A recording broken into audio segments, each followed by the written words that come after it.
Assalamualaikum warahmatullahi wabarakatuh. Halo semuanya, perkenalkan nama saya Dinda Kumalarama Segala.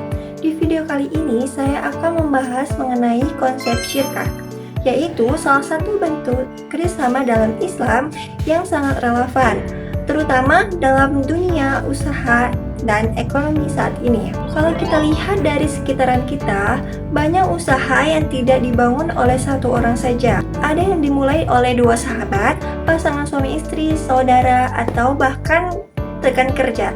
Biasanya mereka saling melengkapi.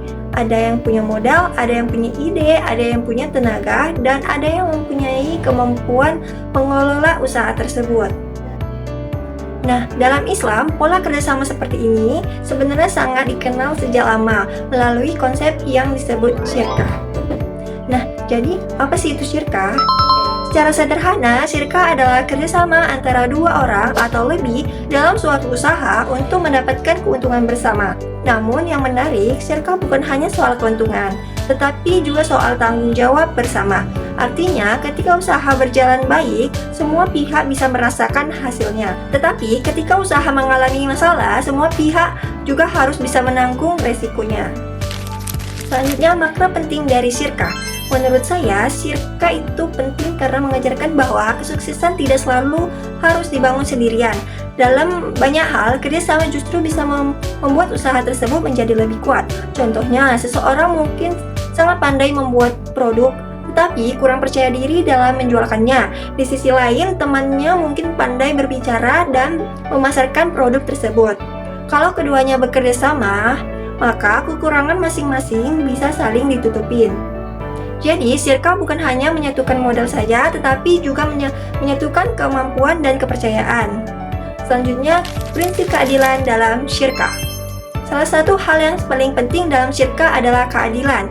Dalam Islam, kerjasama usaha tidak boleh merugikan salah satu pihak. Karena itu, pembagian keuntungan harus jelas di awal dan kerugian harus ditanggung secara adil. Contohnya, jika ada dua orang sepakat menjalankan usaha dan keuntungannya dibagi 50/50, maka hal itu harus disetujui dari awal. Lalu, jika suatu saat mengalami kerugian, maka kerugian tersebut juga tidak boleh dibebankan hanya salah satu pihak saja. Nah, di sini kita bisa melihat bahwa syirkah sangat menekankan transparansi dan kejujuran. Syirkah dan kehidupan modern. Meskipun syirkah adalah konsep dalam ekonomi Islam, tetapi penerapannya sangat cocok untuk kehidupan modern. Bahkan saat ini, banyak usaha kecil maupun besar yang pada dasarnya menggunakan pola yang mirip dengan syirkah. Nah, namun syirkah juga mempunyai tantangan. Kerja sama yang terlihat mudah di awal kadang justru menjadi rumit ketika usaha mulai berkembang.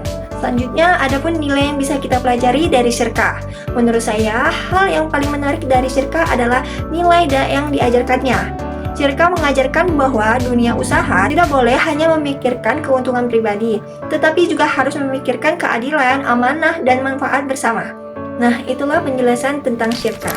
Sebagai kesimpulan, dapat kita pahami bahwa syirkah adalah bentuk kerjasama usaha dalam Islam yang didasarkan pada kepercayaan, keadilan, dan tanggung jawab bersama. Konsep ini sangat relevan di masa sekarang karena banyak usaha modern yang tumbuh dari kolaborasi dan kerjasama. Dengan adanya syirkah, Islam menunjukkan bahwa bisnis tidak hanya boleh mengejar keuntungan saja, tetapi juga harus dibangun dengan nilai moral dan prinsip yang adil. Jadi, syirkah bukan hanya penting untuk dipelajari secara teori saja, tetapi juga sangat penting untuk bermanfaat untuk dipahami dan diterapkan dalam kehidupan nyata. Nah, baik, sekian penjelasan dari saya. Terima kasih. Wassalamualaikum warahmatullahi wabarakatuh. Bye-bye.